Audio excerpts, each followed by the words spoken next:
and good evening, and welcome everyone.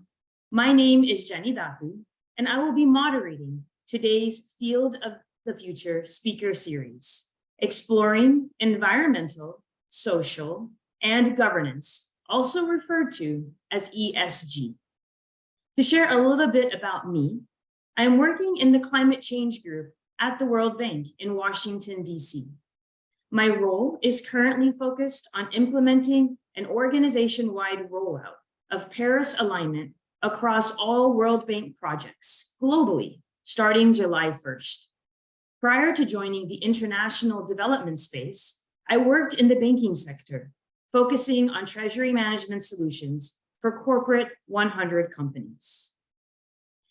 The Fields of the Future speaker series is hosted by the Aga Khan Education Board, with the aim of exploring career paths, innovation, and opportunities in selected fields of the future. I am very pleased and very excited to introduce you to our speaker for today, Haseena Charania. From working in corporate, nonprofit, and government environments, Haseena has multi-sectoral expertise in international sustainability communications, science, and business. At Quantis, which is a sustainability consulting firm that was recently acquired by Boston Consulting Group, she is the United States ESG reporting lead. She focuses on applying ESG communications and reporting principles to global clients like Danone, Capgemini, and Eli Coffee. Before Quantis, she worked with the United Parcel Service, the United Nations, and even founded her own sustainability education consulting company. She earned Green Biz's prestigious 30 Under 30 award for her work in the field. For her educational background, Haseena majored in chemistry at Emory University and earned her master's in environmental management from Duke University. And now, without further ado, Haseena will speak to us about her career path, and how this field will evolve in the future. Over to you, Haseena. Thank you so much. And I'm so excited to see so many different people on this call, calling from everywhere. Very excited also to kick off this series, and happy to see that we're dedicating so much time to this field that, just a heads up, will have a skills gap. There will be a lot more opportunities than talent, especially in the coming years. So something to definitely start to look into for yourself as well. Before I get started, I am going to give you a little bit of kind of background on what ESG is, maybe how that relates to you on a more practical basis. Then we'll go into a little bit more about my background, and then finish off with some tips for how you can do more to support this career. Just a quick disclaimer here, my thoughts are my own, just very quickly, briefly. All right, so I want to start with, what is ESG? What does ESG mean to you? So when we think about the term, right, E stands for environmental, S stands for social, G stands for governance. Environmental metrics, when we're doing an annual ESG report, a lot of companies are doing those every year. Some of those metrics are going to look like a company's impact on climate change.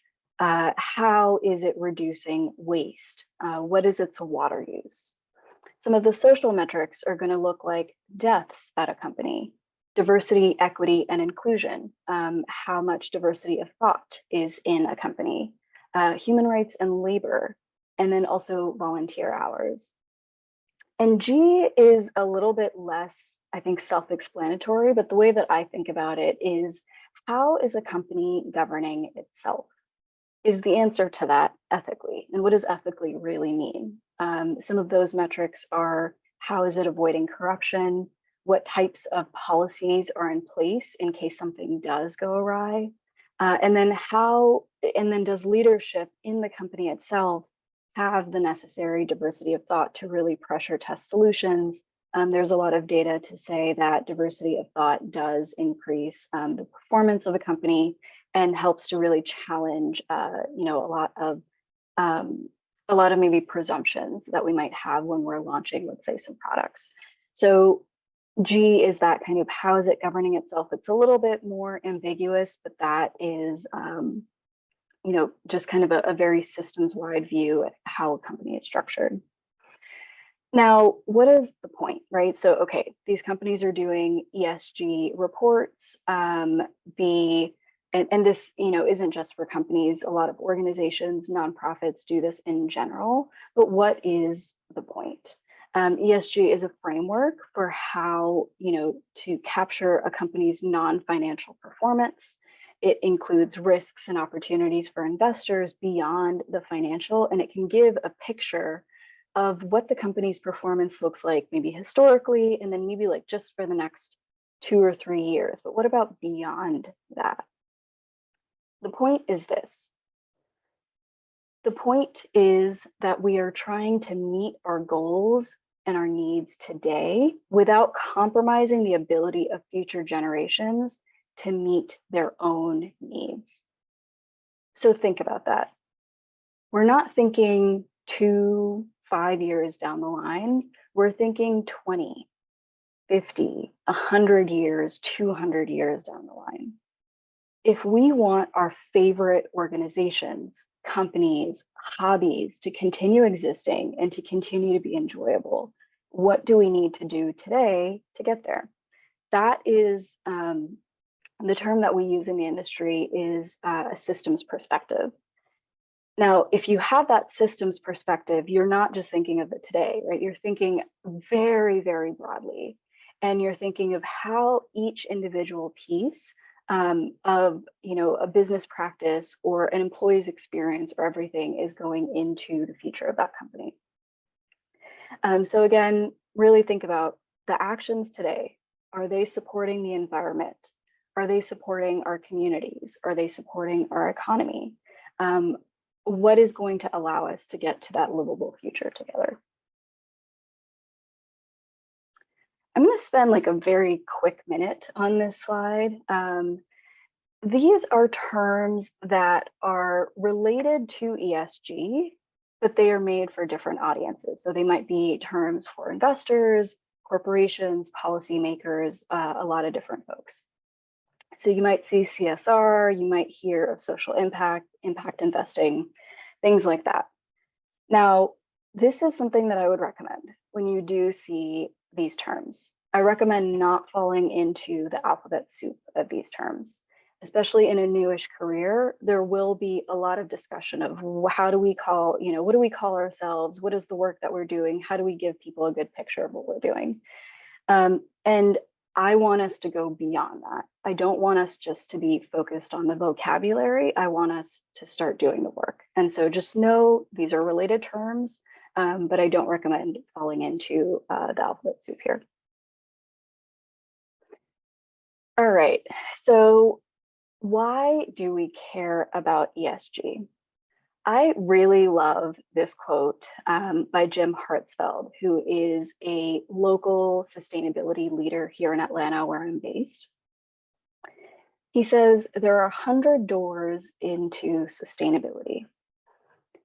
If we can imagine a livable, enjoyable future, let's say with good air, good water, a strong economy, strong communities, what do we need to do to get there?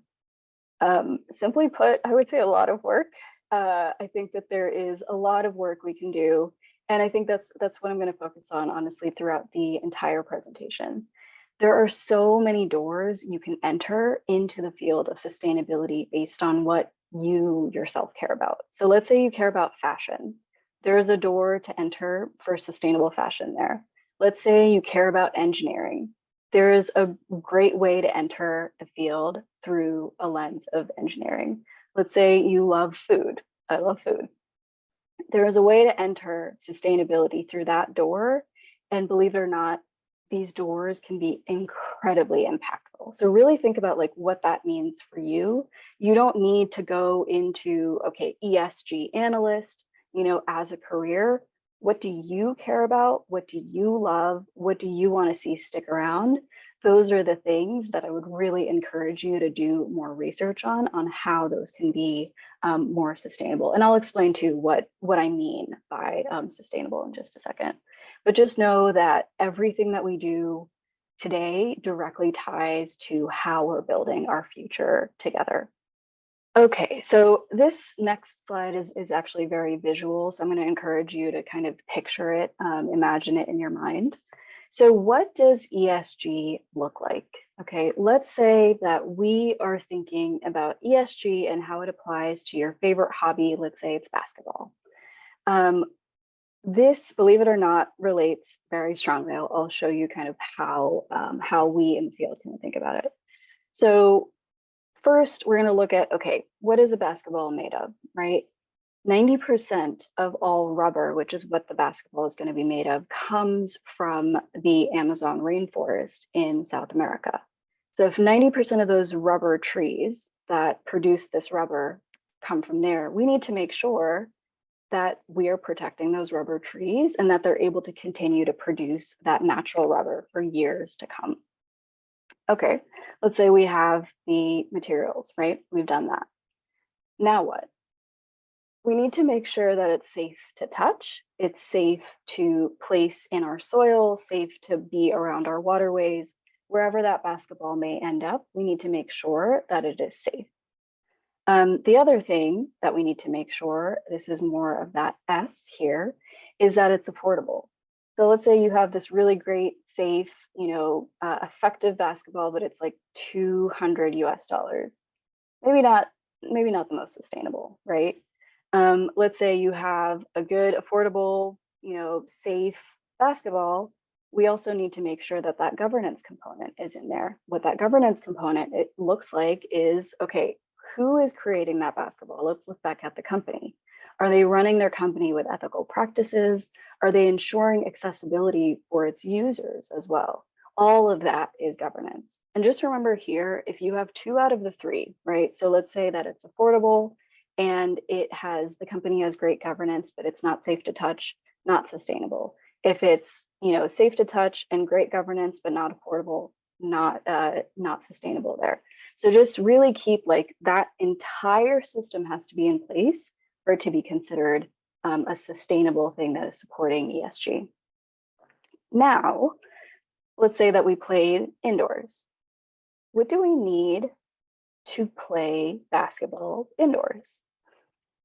I would say probably the most important is air conditioning, and that is going to be powered by energy, right? So what energy are we using to cool our spaces?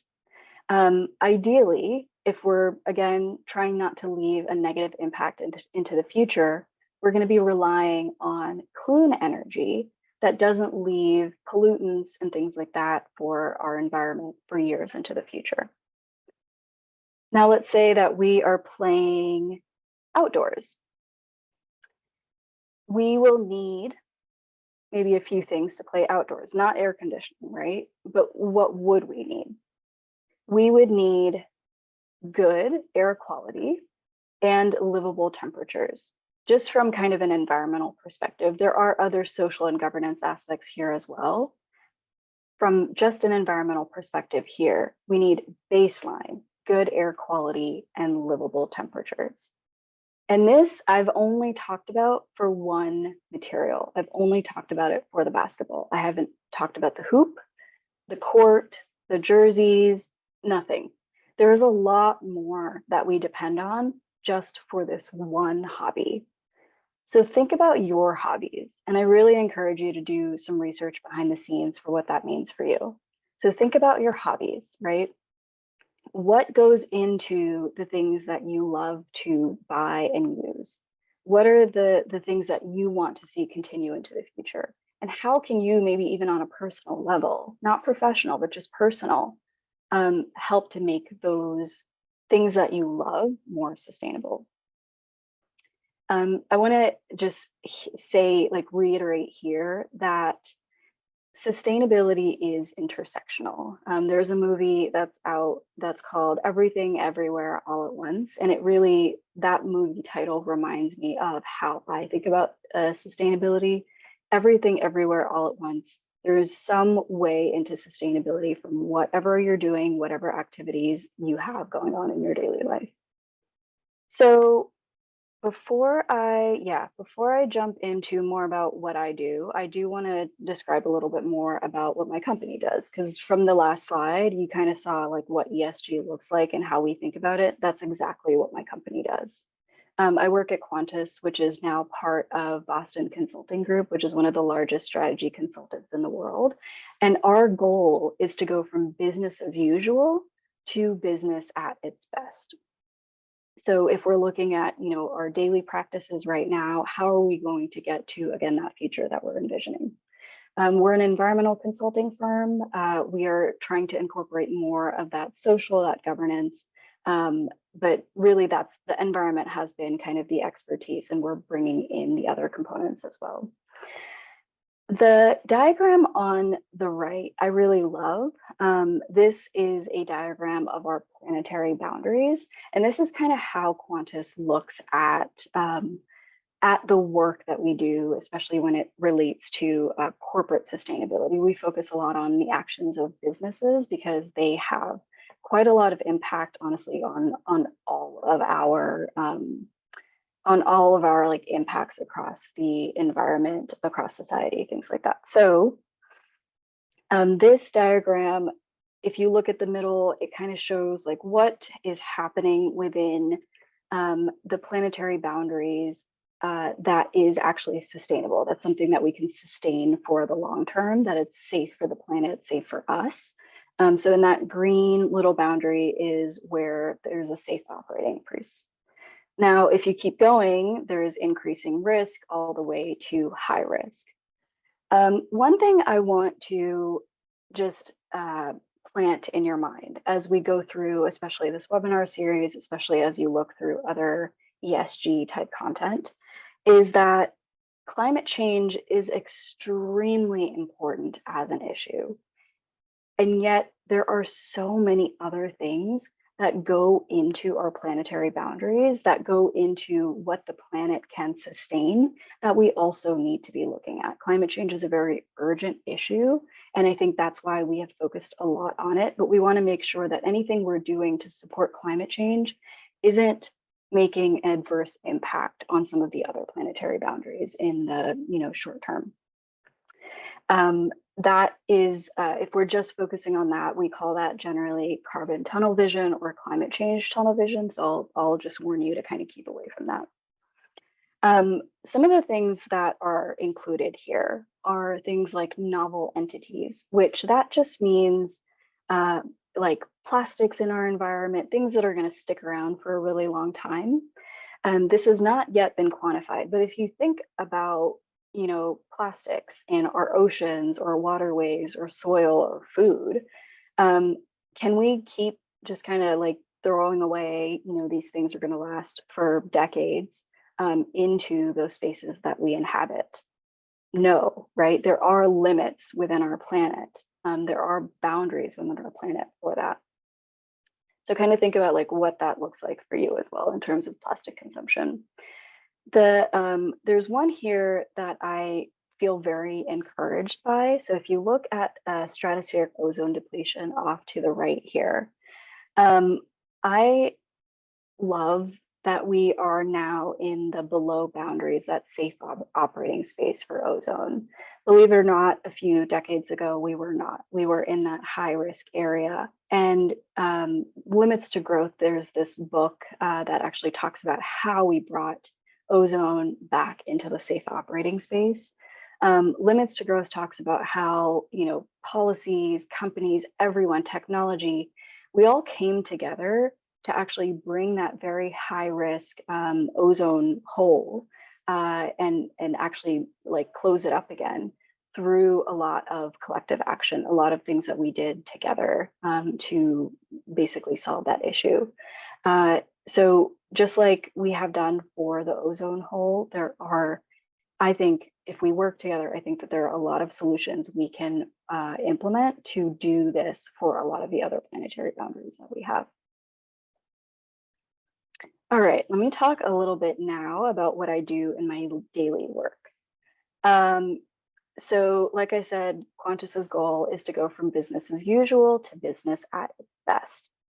So if, let's say you like engineering, right? We've done projects where we have helped to create a sustainable perfume for Bulgari. If you really like analysis and Excel, we've done projects like with Armani Beauty, where we're calculating the impact of one of their, perfumes. Or we're, for other companies too, we're actually calculating not just like for the one product within their portfolio, but for the full company, all of their, let's say, clothing, their beauty, all of the different things that they have in their portfolio. What is the full impact, the full footprint of that company, whether that's a plastics footprint, a water footprint, a carbon footprint, whatever that might mean, but what is the entire impact of that company on a year-to-year basis? If you like to be creative, for Del Monte, what we do is we'll take, these annual ESG reports that I talked about before. We'll take those annual ESG reports, and the whole point is to make this like 100, 200 page ESG report a little bit more interesting here. And so we'll dig for information, like let's say a company has reduced 50% of its food waste, right? How? Like, how did you do that? What policies have you implemented? How did the employees take part in this? What maybe new technology has this company implemented to get to this really great reduction in food waste?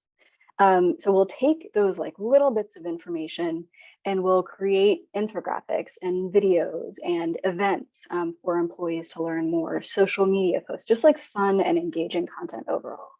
So my daily work really is, it's a large breadth of different things for whatever skills you bring to the table. There is honestly something you can do.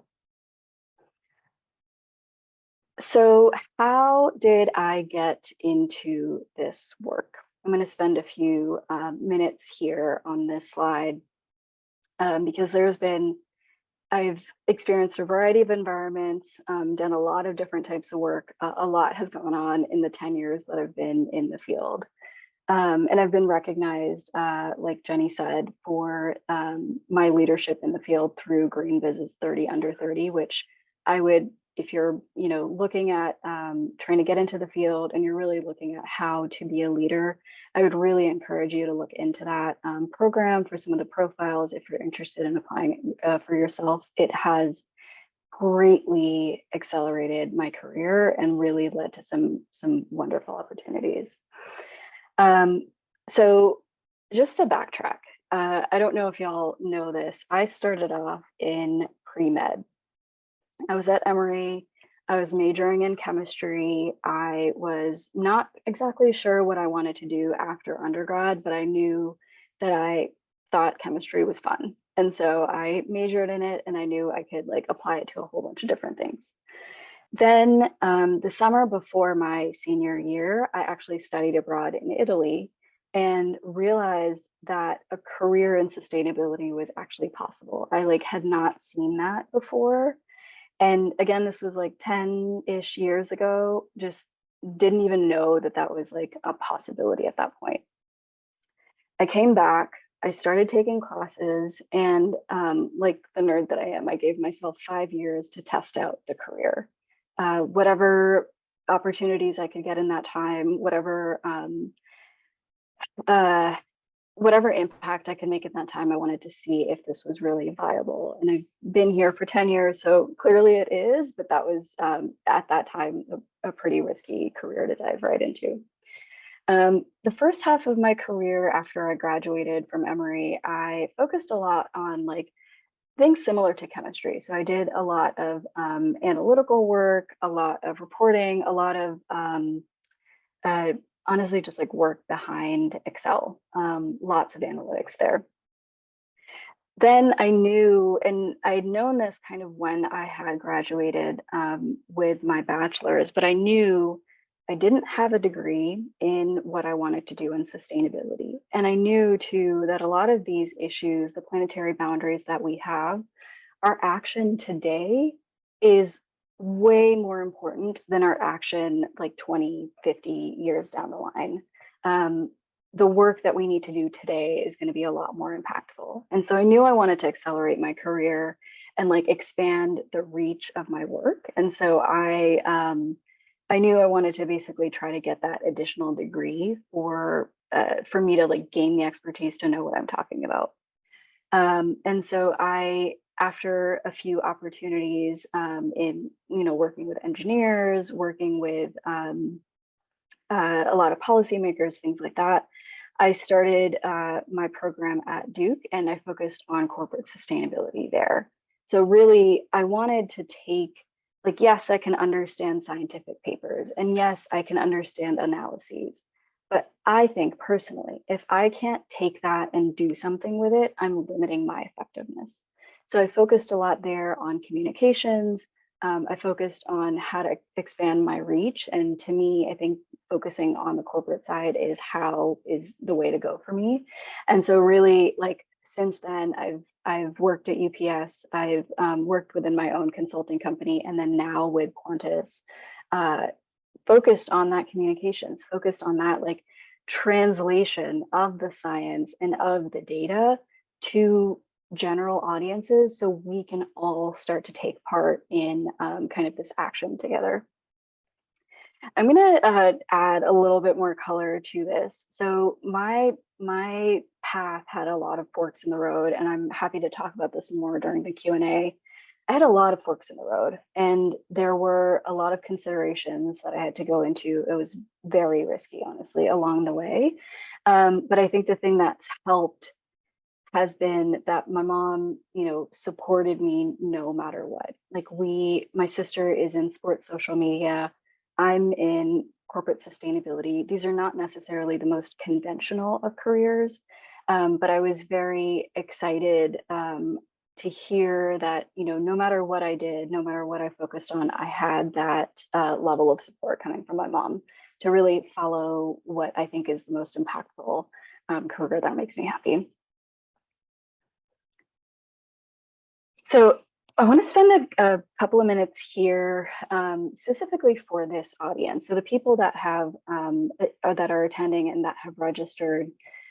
International perspectives and intersectionality have been key to my success. My perspectives coming from a low income single parent family and being a minority in most of the spaces that I occupy, that can be seen as a weakness. But I think that especially for this field, that has been one of my greatest strengths. I've lived in all of the countries off to the right. And I won't talk about this too much. I encourage you to research it a little bit more. On the left here is this diversity wheel, which is where all of those identities that I mentioned, low income, single parent, being a minority, being, I was born in India. I was not born in the United States where I was raised. Just being an outsider in those ways, this diversity wheel helps to explain how those differences in perspective, if we bring those together within the individuals that are working in an organization, we can again contribute to that diversity of thought that I mentioned earlier. So again, really would encourage you to look more into the diversity wheel, but this is how I think about a lot of interactions and like what different people bring to the table. And with those, kind of minority backgrounds, you have to also keep in mind that many issues that we face affect the marginalized globally the most, right? So bringing these perspectives that I think a lot of people on this call do bring is so critical for this field, especially this field. One of the biggest weaknesses actually for ESG, I want to say in the US, but I believe this is the case globally as well, is that the field has a lot of privilege. A lot of people with privilege are in this field. And so I think that can limit the types of perspectives that people maybe with low income backgrounds or minority backgrounds in other ways do bring to the table. So again, I mentioned that there is a skills gap, there is an opportunity gap, and I would say especially in this arena, there's a lot of opportunity, and all of the things that I bring to the table have led to great promotions, me being able to negotiate more salary because I do bring additional skills to the table. Again, this has not been a weakness. It has been challenging, but it has not been a weakness. It has actually been a really big strength in my career. All right, so let's get tactical here. If you're interested in greening your career, so the career that you're in currently, how would you do that? Like I mentioned, some of the fastest growing green jobs, some of the fastest growing careers are within the sustainability field. And it doesn't mean, again, that you're going to be like an ESG analyst or an ESG director. It's actually growing ESG and sustainability within the careers that we already have. So that's kind of a shift, especially when we talk about a lot of these careers. You don't have to go and specialize just in that. You just have to bring it to what you're doing now. So let's say you love sports. There are organizations like the Green Sports Alliance where you can learn more. Let's say you love architecture, earn your LEED professional credentials and learn how to do architecture in a more sustainable way. And a quick tip here is that a lot of times schools and workplaces will pay for you to upskill. So you don't have to make this investment immediately. I will share a few additional ways basically to how to enter the career and things like that. But one thing I want to just say quickly is that you need to know your stuff when you're entering this career. There are a lot of legal risks. There are a lot of risks of like greenwashing and things like that if you don't know what you're talking about in this career. So know your stuff. But that doesn't necessarily mean going and getting your degree, paying for an additional, master's or things like that immediately. I would say that there are so many different ways you can learn and you can upskill on your own before you make such a large investment. So I'll share some of those in just a second, but again, try to figure out how to do this without immediately going to, investing quite a lot of money and time into like a whole, new degree. So yeah, how do you green your career? I'm going to show you some top 10 solutions for climate change specifically, and how, let's say, like you have a restaurant, right? You can incorporate plant-rich diets, you can reduce food waste, you can work on clean cooking, you can do refrigerant management. You've covered 4 of the top 10 solutions specifically for climate change. You love energy and you maybe love like engineering too, wind turbines, solar, like alternatives to the energy that we use. We use mostly hydropower as a renewable source in the world. Do that. If you want to invest in girls and education around the world, family planning and education, literally the top 7 solution for climate change. And like I mentioned, there are many other planetary boundaries that we're exceeding. There is a lot of work to be done, and however you want to be doing it, there is a way to do that. Okay, so now let's say you want to enter the field. You want to go and do that like ESG analyst, manager, director type role. Number 1 tip, huge, is volunteer at conferences and attend local sustainability events. These conferences that I go to, like Green Biz, Sustainable Brands, they can be upwards of like $4,000 to enter. But when you volunteer at these conferences, not only are you able to avoid that like large, again, investment, you're working with the speakers behind the scenes to set up their rooms. You're getting so much more interaction with the leaders in the field. Like literally my best tip out here, volunteer at conferences, volunteer at events, just like get out there and start, networking and doing that. But But really, like, again, you don't have to shell out thousands of dollars to do that. Find people that you are interested in learning more about and ask for informational interviews. I would say make sure to do this respectfully because, you know, a lot of us are doing this for many different people. And so use guidelines like the ones from Indeed to do this in a way that's respectful, but ask for those. Ask for 15, 20, 30 minutes and ask them real questions, not what is your background? How have you gotten here? More than what's on their LinkedIn page. Ask them, you know, what has been like the biggest challenges for you? What are some things to consider for someone that's new? Ask them the difficult questions. Join your company or school's green team. Most will have them. And this is a really great way to like get on the ground, figure out how this relates to you specifically, and start to, again, like upskill through doing. There are always like programs and things that you can get involved with. And so like, just, yeah, figure out what those look like for you. Then let's say that like you're in public health, right? And you're looking to start to make those connections to a field that's specifically related to like energy and sustainability, or let's say like environmental health and safety, but you're not necessarily in that type of position now. One tip that a career counselor gave me was make one change at a time until you get to your dream job, until you get to your dream job. Also a green job. But you know, let's say you're doing public health, find a job that's public health and sustainability. I've seen those out there. Then find a job that's closer to, let's say you want to do energy. Start to do a little bit more of that work within your job now, volunteer for different things, or again, try to find that next position that incorporates more of that like energy expertise. Let's say that's where you want to go. So yeah, just make those small changes. It has to make sense for the person that is hiring you. So make those small changes to get to kind of where you want to go. Then take courses, take certificate programs. A lot of different things are already available for free on LinkedIn. Again, invest in this education so you can be a really good contributor to the field. But there is a lot of things that you can already do to learn about the field without getting that, you know, whole degree and spending that time. And then last but not least, earn the degree. I did. I think that that was exactly what I needed to do. I didn't have that background, and I really, I wanted to be more aggressive, and I wanted to really accelerate my career. That made the most sense for me.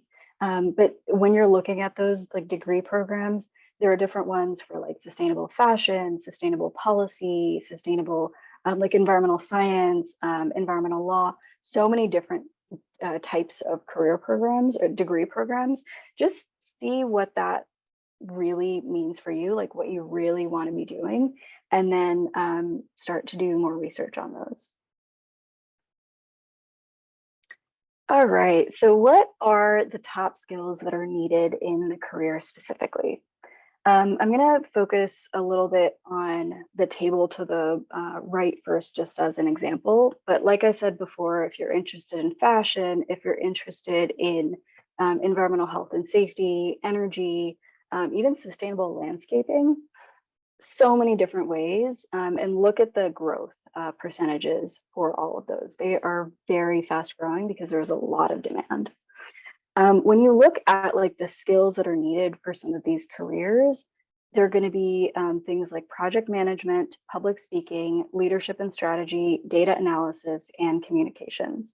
I probably do every single one of these on like a weekly basis. Maybe not public speaking as much, but still a very, very good set of skills to start to build up if you don't have those just yet. And there's more. GreenBiz comes out with the State of the Green Business report every year. It talks about the diversity in the field. It talks about like new skills that are important. This is a direct screenshot from some of these reports. Keep up with it. Like what other skills are coming up that are really important? What maybe can you do to help to enhance like what you're bringing to the table? And I have a slide here mainly to challenge maybe some misconceptions of the field.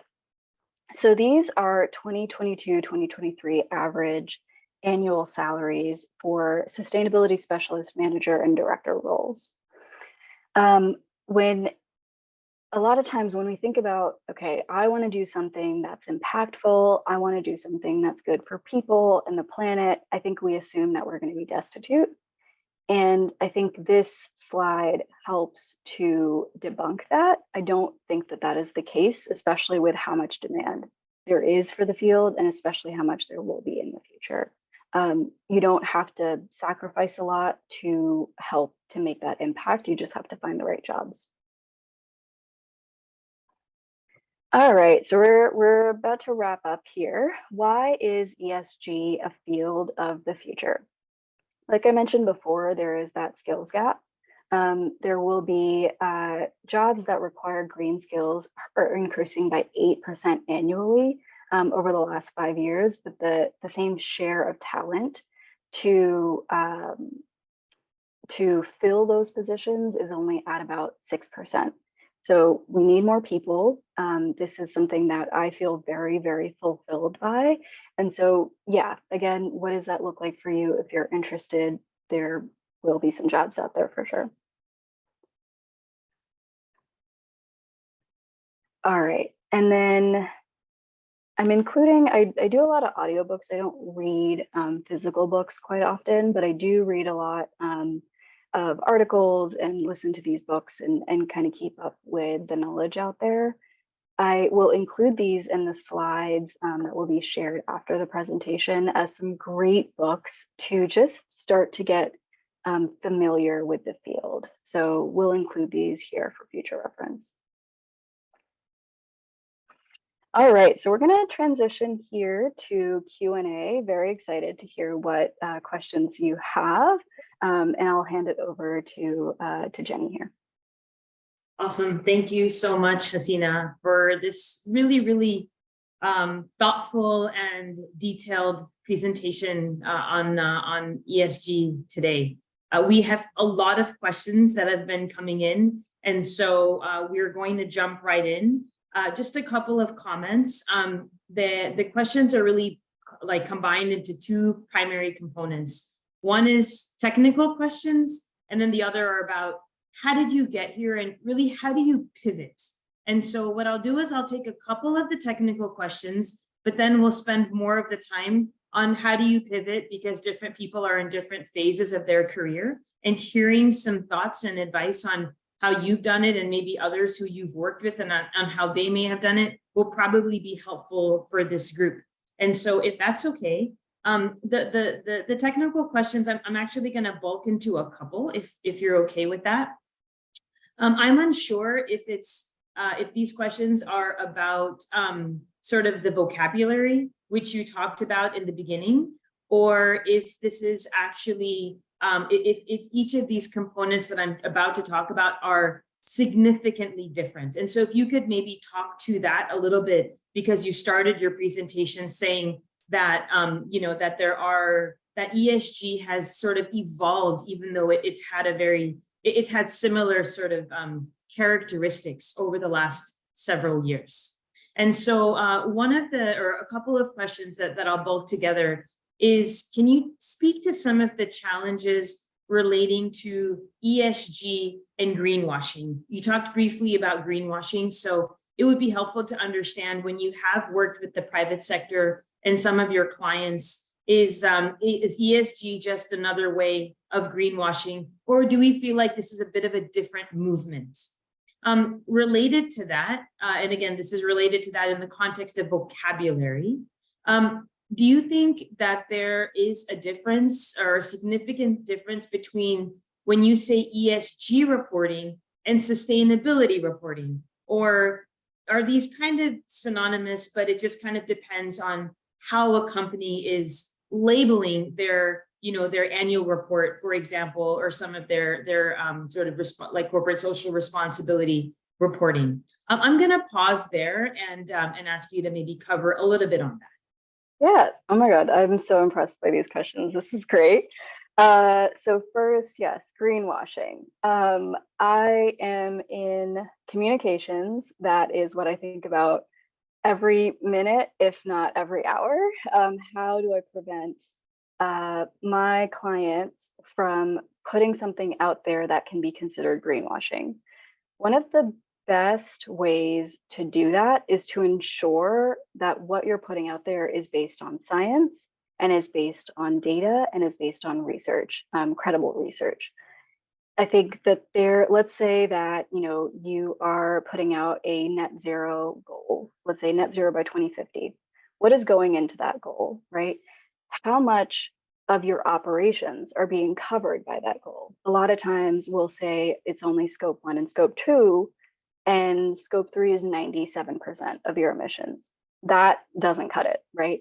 So try to really look closer at the details of what is going into, especially if you're making claims or you're making public facing goals, what goes into that first, and make sure that it is very, very grounded before you do that. And your second question, so yes, they are actually very similar. Something that's interesting that I've just seen from this field is that when it comes to financial reporting within a country, a lot of times there's one framework. That's it, right? For the US, it's the 10K. That's how you are supposed to report, especially if you're a public facing company. But for ESG right now, there isn't. There are a lot of like companies have flooded the market with their different frameworks because there has been this much opportunity to get reporting standardized. And so there are frameworks like GRI, SASB, TCFD, CDP, a lot of things going on. When you see an ESG report, corporate social responsibility report, sustainability report, they're all trying to do the same thing, but maybe what data they're incorporating and how they may be storytelling. Maybe it's just a technical report. Maybe it's only a top line, like storytelling, very picture focused report. It can be a little bit different, but the goal is going to be exactly the same. Excellent. Haseena, I'm going to ask you a question. There's actually been a couple of questions about frameworks, and you just talked about that. But when you talked about it, you threw out a bunch of acronyms. Would you mind maybe saying those acronyms and spelling them out, so if people are taking notes or if they watch this recording after, they're able to Google and find a little bit more about these frameworks that you're mentioning? And if you have any that you recommend, or that any that you find are inclusive, balanced perhaps across the E, S, and the G, that would be helpful as well. Yeah, thank you. So when it comes to global reporting frameworks, some of the most common ones are GRI, Global Reporting Initiative, SASB, let me do task force. So TCFD is Task Force for Sustainability Related Disclosures. That's like a very investor focused one. CDP actually just stands for CDP. It used to stand for something different, just CDP now. And then SASB, I need to actually look up what this one stands for here. It is the Sustainability Accounting Standards Board. Okay, I'm glad you reminded me to make sure I know that. Those are kind of the four main ones. A lot of companies a lot of countries now are actually regulating their sustainability reporting. So companies are encouraged to report according to the regulations actually that the countries themselves are coming out for reporting. So I would look into more of the reporting regulations coming from Europe, China, India, the US. There are a lot of ones that are coming out right now. And I would say that those are kind of the gold standard. Once we get to those regulations that really regulate and standardize reporting, those are going to be the best ways to reduce a lot of this alphabet soup, reduce a company having to literally do 4 different reports for sustainability. I would really pay attention to those the regulations, because they're coming at us fast. Thank you, Haseena. There's been a little bit of chatter around the role of science and the role of science as it is integrated into reporting or into data collection. Can you talk a little about how important is the science behind the assessments and the reporting? And from a career perspective, do you need to be a scientist or a climate scientist in order to add value there, or not? That is a great question. So I work at a very scientific type organization. I work with a lot of PhDs, a lot of like really big kind of experts in the field that have gone deep into the science. And we have people that are not, do not have those backgrounds. I think that it helps to have people on your team or people that you can rely on that can understand the science and embed it into any work that you do. For example, any claims that I'm putting out for a client, or if we're putting out any different sustainability reports, any new goals, every single thing is going to be backed by data that an accountant can go into and confirm. I will not be putting out anything that just sounds fluffy and is not based in stuff. So yes, I think it helps to have those skills, but I'm on the communications team. I work with 3 people that are that have like great backgrounds in communications, in writing, in stakeholder engagement, how to communicate to different audiences, great at public speaking. Like I think that I would say like a balance of those 5 skills that I mentioned before. If you're really great at project management, I have a project manager that I work with on a daily basis for different clients. Really, like whatever you bring to the table, I have seen be very effective in like those science and then those like communications, generally buckets. And can I push you a little bit? Your degrees are in environmental management and chemistry. And so, I mean, you have been educated with a baseline of this, even though you may not be sitting in the lab, 12 hours a day. Do you feel like that has helped you to be a more effective communication or communicator in bridging the science? Or do you say, you know what, I could have learned it, and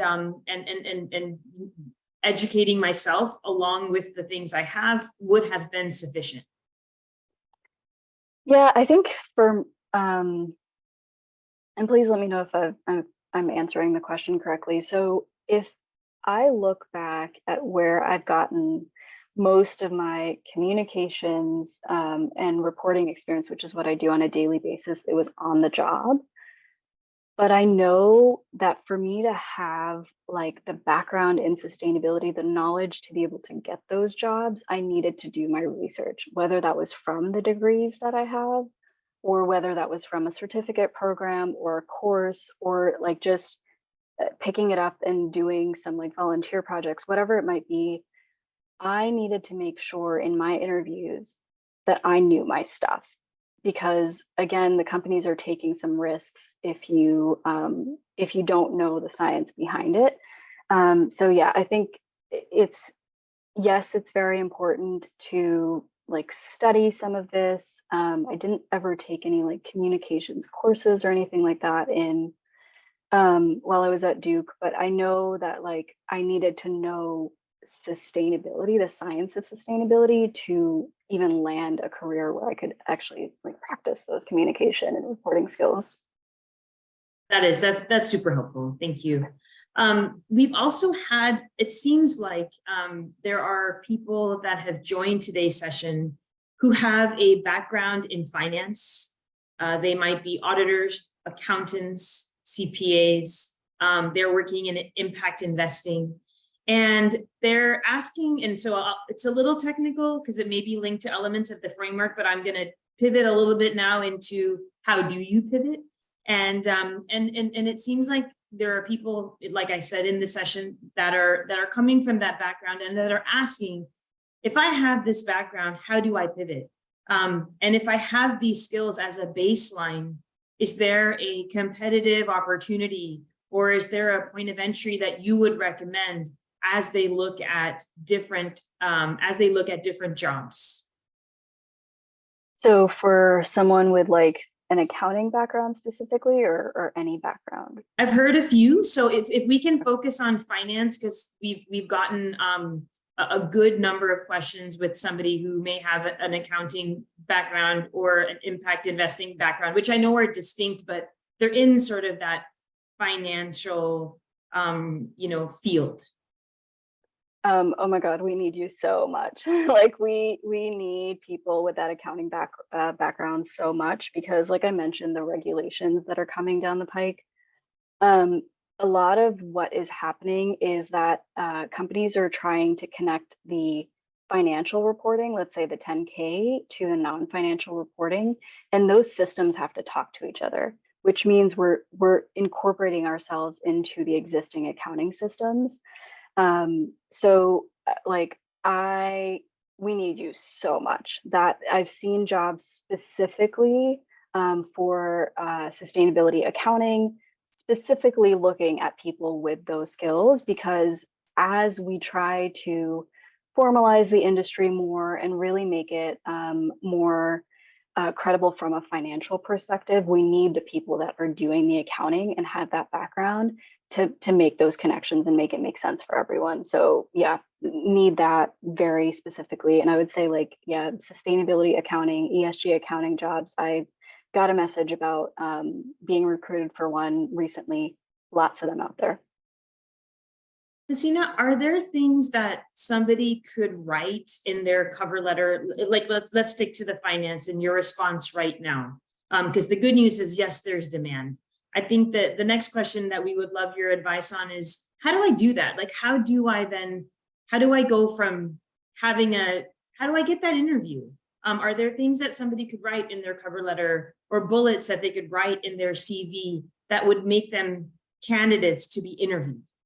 That's a really great question. And that's actually something that I learned the hard way. So I know that as soon as I started to format my cover letter and my resume to how business students format their cover letter and their resume, because again, I was applying to businesses in corporate sustainability roles, that's when it got picked up so much more. There is a format for how to do that. I would recommend, like, Georgia State is the one that I use. They have a really great business school.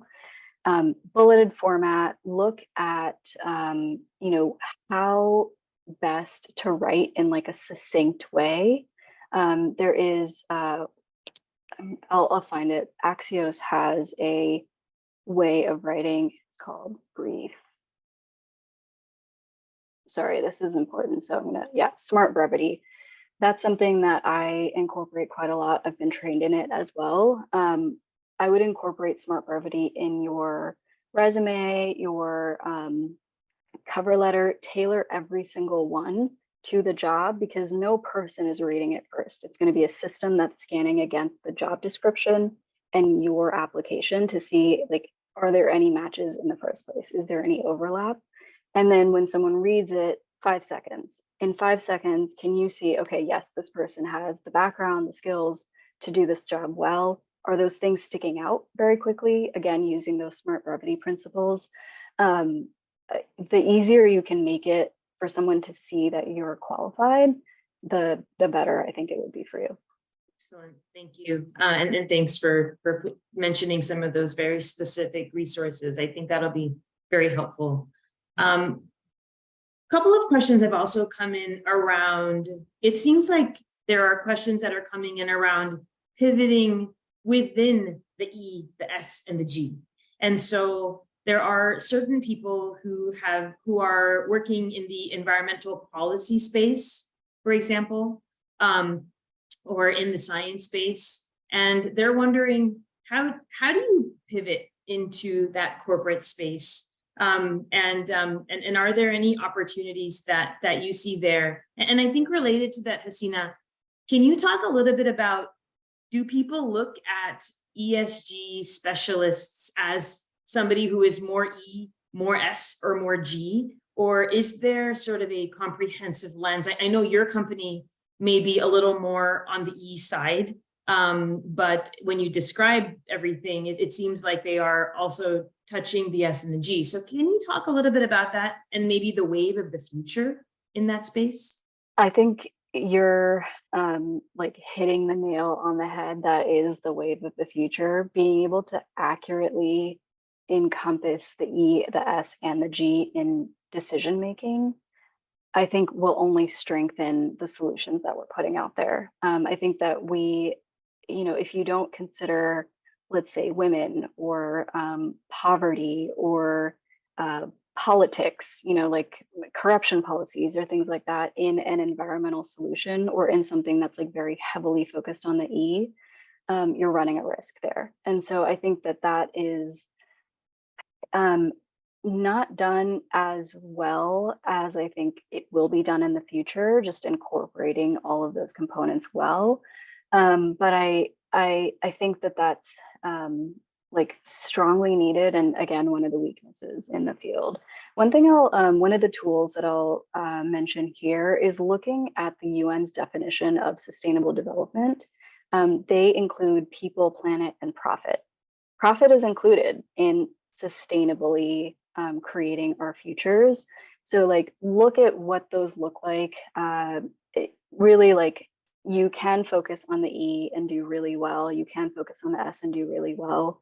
That's a harder question for me to answer. Like, how do you move from the E to the S to the G? Because I ideally would like us to be doing all of them in different capacities, but be doing all of them.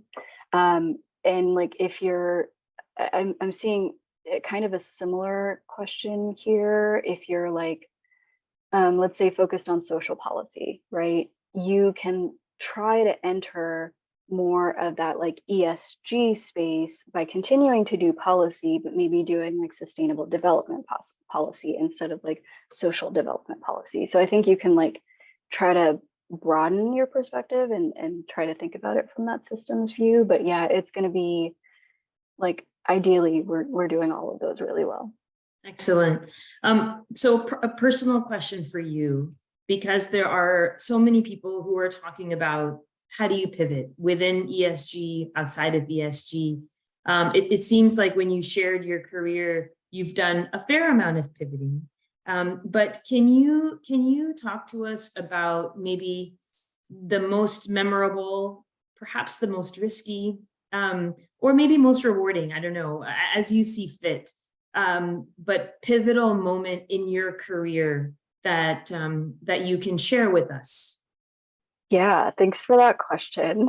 I can definitely, I've had several pivotal moments where I needed to figure out which path or which job to take. But the biggest one was actually when I was choosing to study abroad in my undergrad that I mentioned. I went to Italy. I was doing a chemistry study abroad program there. We studied like art and cheese and all of those things, but again, like a very like chemistry focused lens. I also had an offer at that point from Baylor for this like pre-med, like very like health sciences focused program. And it was from a really great institution. And at the moment, I remember talking to the Baylor person being like, can I just do both? Like, can we just like figure out the dates and I would love to do this, like, medical research with you. And she was like, no, you definitely are going to have to pick the dates. They're definitely not going to work all together in this one summer. And I remember thinking that, especially at the time, I think this is the case today too, there will be a lot of people that are filling that medical space that, a lot of people going into the health field.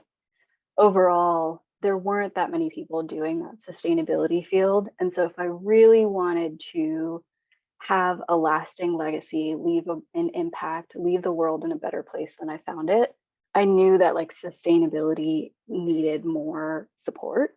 And so in that summer, like 18, 19-year-old me was like, okay, I'm going to do the right thing. This is the right thing for me, and choose the study abroad program. And yeah, would not look back at that decision at all. Okay, thank you.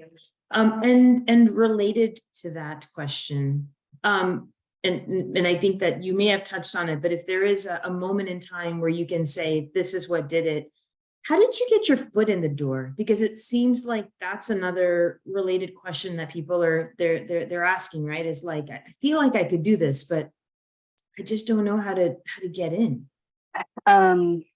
I would say I think networking was one of the biggest things for me. So a lot of the reason why, and I think this has been a little bit of a challenge throughout my career. When I was working at New York City Parks, it was a 10-month fellowship. When I was working at the UN, that was a 3-month internship.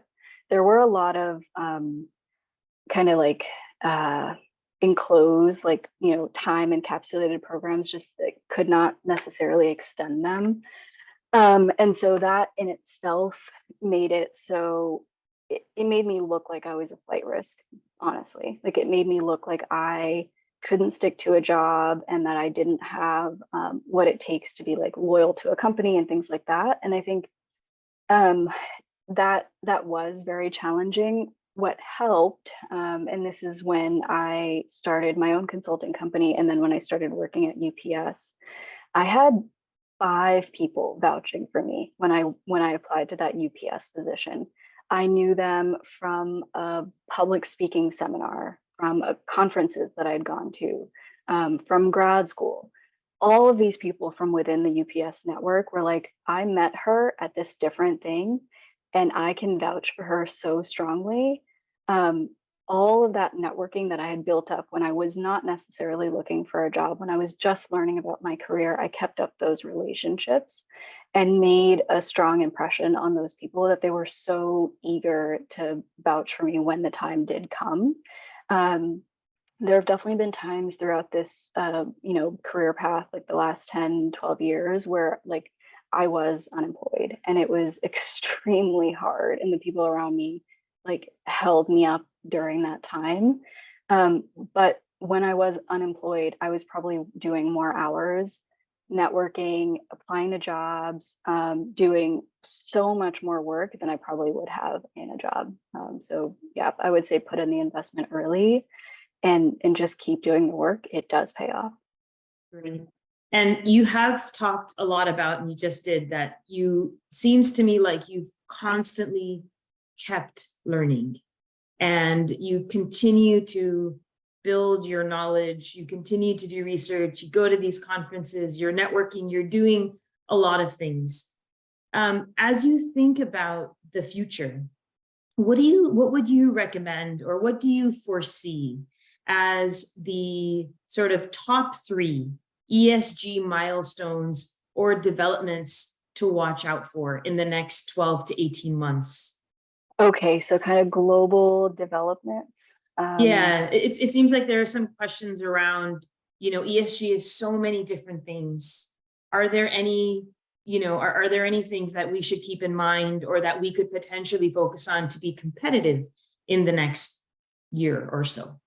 For sure. Yeah, that is 100%, I would say. So I'm going to say if you can focus on the regulations that are coming out, these are going to help ESG reporting specifically go from like a voluntary type of system to involuntary.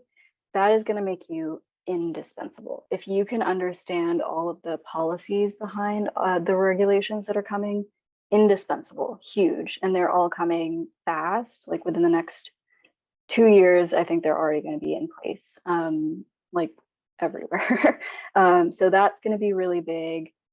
Let me think if there are any other, I think some of the milestones that I'm seeing, especially because I think the economy isn't doing so great, is that no matter what, companies are still expected, even if the economy is not doing great, companies are now expected to still continue doing that work on sustainability.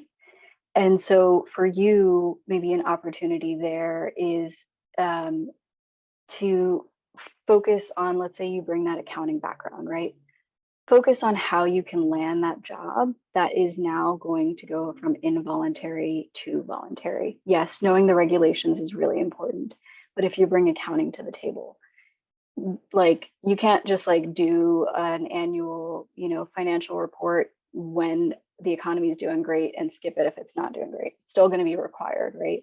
So even though there is like kind of a trend like this with the economy, I have seen for reporting, for communications, all of that, it's going up, and it's I think a little bit of a recession-proof career there as well, given the economic circumstances. So I think I'm going to pick two, and I'm going to say regulations and I'm going to say accounting. If you can learn up on all of those standards and the things that are coming, I think you can make yourself really indispensable right now.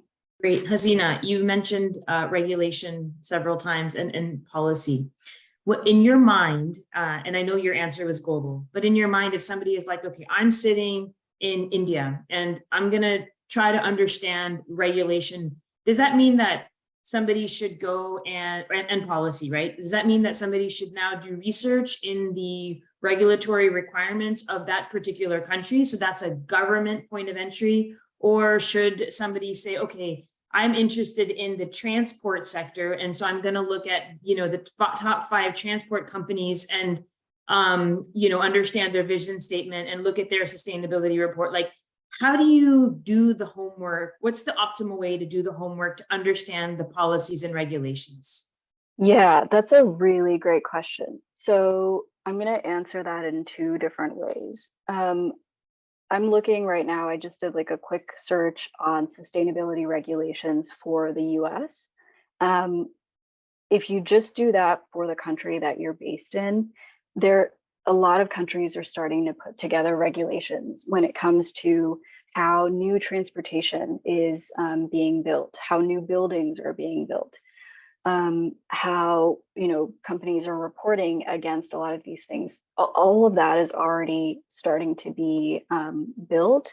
If your company doesn't have it, the 2 I would focus on right now are CSRD, which is coming from the EU. So CSRD stands for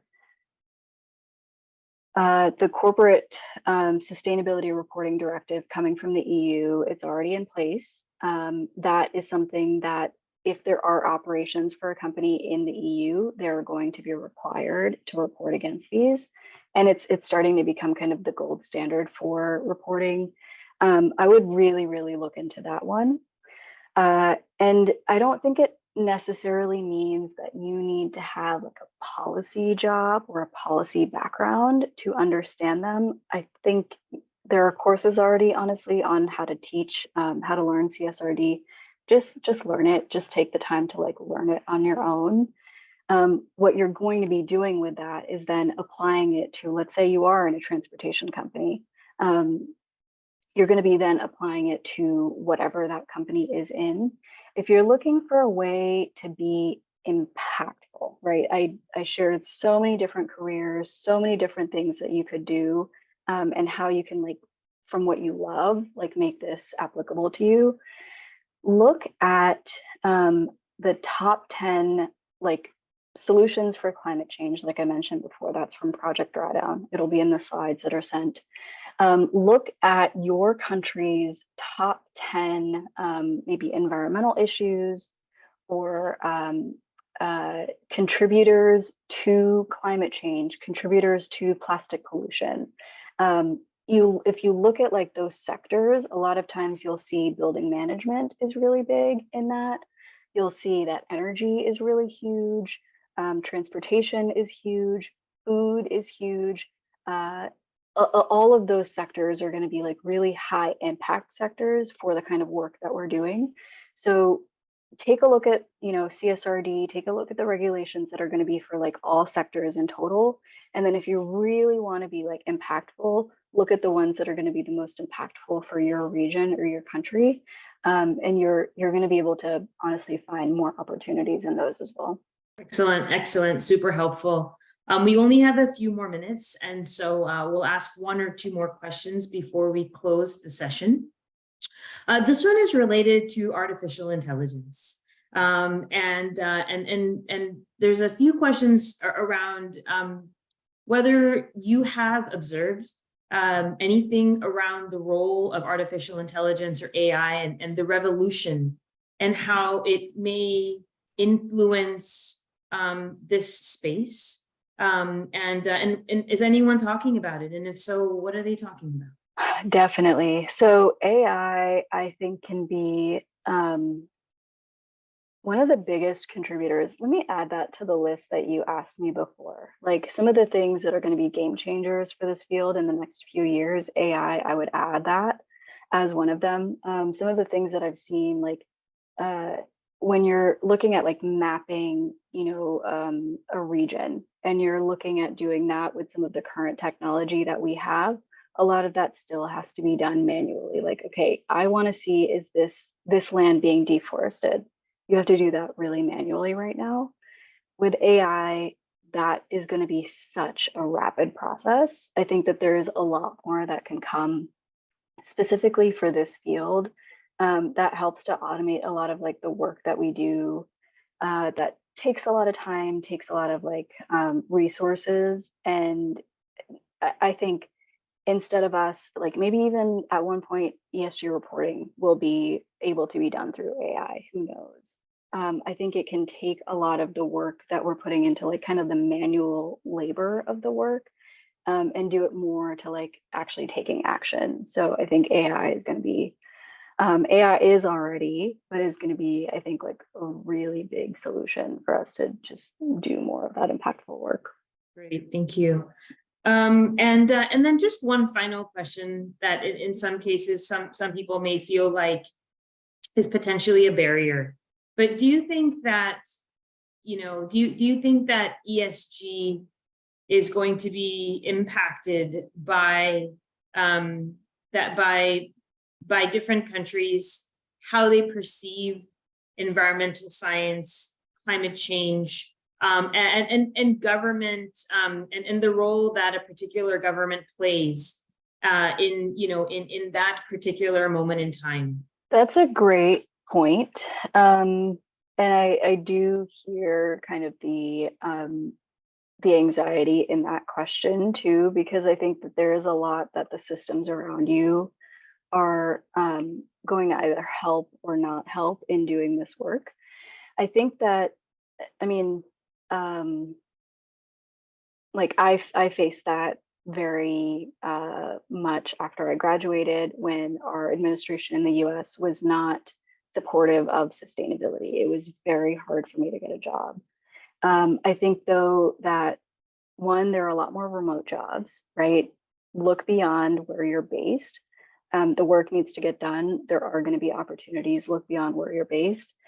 And I'm thankfully like not worried about that anymore, because I think a lot of what we saw in terms of like climate change denial or things like that, I think a lot of people have realized that these issues are real, these issues need to be addressed, and that we just need to figure out maybe how to do it, not that we need to avoid it entirely. There are always going to be political challenges to honestly like new work, no matter what it is. But I think that if we can go beyond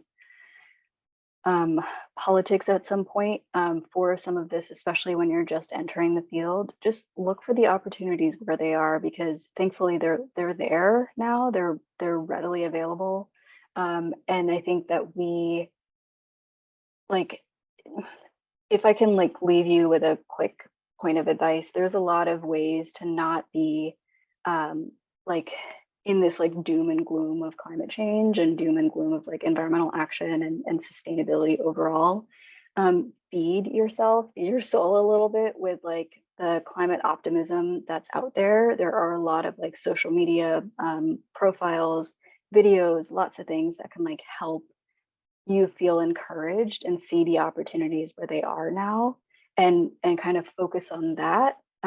Just do the work. It's out there. If it's like not necessarily supported by the place that you are, it's okay. Look elsewhere because it's going to be there.